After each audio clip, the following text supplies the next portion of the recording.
उनके पेरेंट्स से पूछना। तो जनता पार्टी जब बनी तो ये पार्टी उससे समाहित हो गई, जनसंघ। फिर जनता पार्टी की ओर से मोरारजी देसाई प्रधानमंत्री बने, पहली गैर कांग्रेसी 1977 में।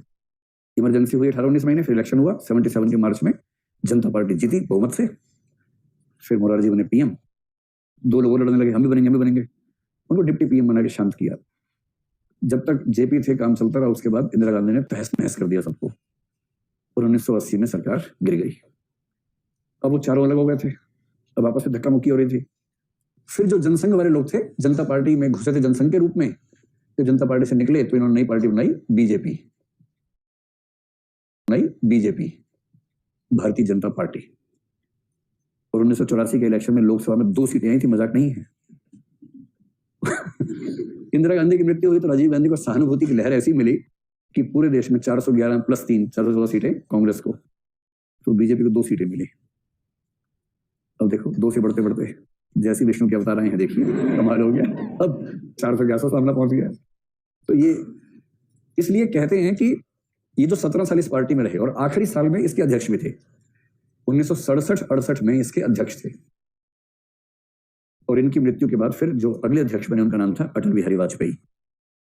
वो उस समय के बडिंग पॉलिटिशियन थे, उभरते हुए नेता थे अटल बिहारी वाजपेयी। क्या हुआ कि इनकी जो पार्टी थी ना, लोग बहुत पसंद नहीं करते थे सांप्रदायिक बातों को। तो 1965 में पूना में एक सम्मेलन हुआ भारतीय जनसंघ का, जो उस समय का नाम था। उस सम्मेलन तक आते आते दीनदयाल उपाध्याय की छवि ये बन चुकी थी कि ये संगठन के सबसे योग्य बुद्धिमान व्यक्तियों में से एक है। तो इनसे कहा गया था कि आप ना ये बताओ कि हमारी पार्टी की विचारधारा क्या है, सिस्टम से, मतलब क्लियर हो सबको कि क्या विचारधारा, स्पष्ट हो रहे। खाली ये सब करे कब तक काम चलेगा, हिंदू हिंदू भाई भाई से क्या काम चलेगा, कुछ विचारधारा आर्थिक, राजनीतिक, सामाजिक बतानी होगी ना कि हमारा स्टैंड पॉइंट क्या है। तो उन्होंने खूब अच्छे से पढ़ लिख के, खूब रिसर्च करके कुछ पॉइंट्स तैयार किए और अप्रैल 1965 में पूना में 4 भाषण दिए, 4 लेक्चर्स की सीरीज दी। उन 4 भाषणों का जो लिखित टेक्स्ट है, उसी लिखित टेक्स्ट को कहते हैं एकात्म मानववाद। इन्होंने खुद ये नाम दिया कि जिस विचारधारा पर हम चलेंगे उसका नाम एकात्म मानववाद है, इंटीग्रल ह्यूमनिज्म है। जनसंघ के लोगों को बहुत अच्छा लगा सुन के, बोले बहुत ही गहरी गहरी बात आपने बताई, कभी सोचे भी नहीं थे हम, तो इतना गहरा बताया आपने।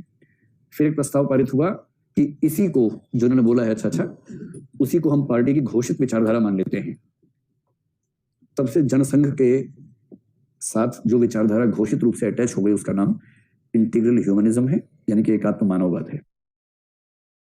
1967-68 में ये अपने बुलंदी पे थे, जनसंघ के राष्ट्रीय अध्यक्ष, विचारधारा इन्हीं की चल रही है पार्टी के अंदर, और पार्टी का थोड़ा महत्व होना शुरू हुआ था उस जमाने में, क्योंकि 1967 में कांग्रेस कमजोर होनी शुरू हुई, तो 68 से बाकी पार्टियों को मौका मिलना शुरू हो रहा था। और ये लखनऊ में थे, इनके पास एक फोन आया कि पटना में कार्यक्रम है। तो ये बोले कि ठीक है, सुंदरलाल भंडारी के साथ आ जाऊंगा, या उनको कहेंगे तो आ जाऊंगा। सुंदरलाल भंडारी, आपको पता है बीजेपी के एक नेता हुए कद्दावर, ये दोनों क्लासमेट्स स्कूल में अच्छे दोस्त हुआ करते थे। तो फर्स्ट क्लास में टिकट बुक हुआ लखनऊ से, बैठे ट्रेन में, रात को 2-2:30 बजे के आसपास उस ट्रेन में कुछ बोगीज जुड़ती थी, ऐसा कोई सिस्टम था। तो 2:45 के आसपास ट्रेन चली बोगी जुड़ने के बाद, और 3 बजे पटरियों पर इनकी लाश मिली। और सुबह 6 बजे पटना में इंतजार था, वहां सब देखते रहे। अंत में ट्रेन के अंदर तलाशी ली गई तो उनका ब्रीफ केस और सामान मिला, तब हल्ला मच गया। तब पता लगा कि पटरी पर उनका शव पड़ा हुआ है। आज तक किसी को नहीं पता कि ये कैसे हुआ। तो 2 व्याख्याएं हैं, एक ये कि ट्रेन में कुछ लुटेरे डकैत चढ़े होंगे और उन्होंने हत्या कर दी होगी, ये व्याख्या आमतौर पर चलती है। दूसरा है कॉन्स्पिरेसी थियरी, जिसमें लोग मानते हैं कुछ भी ऐसे ही नहीं होता है, कुछ तो होगा इससे पीछे। तो किसी विरोधी पार्टी ने किसी गुंडे मवाली को भेज के हत्या करवा दी होगी, ऐसा हो सकता है, पता नहीं क्या हुआ होगा। क्या लगता है आप लोगों को उस समय वैसे कौन हो सकता था ऐसा व्यक्ति?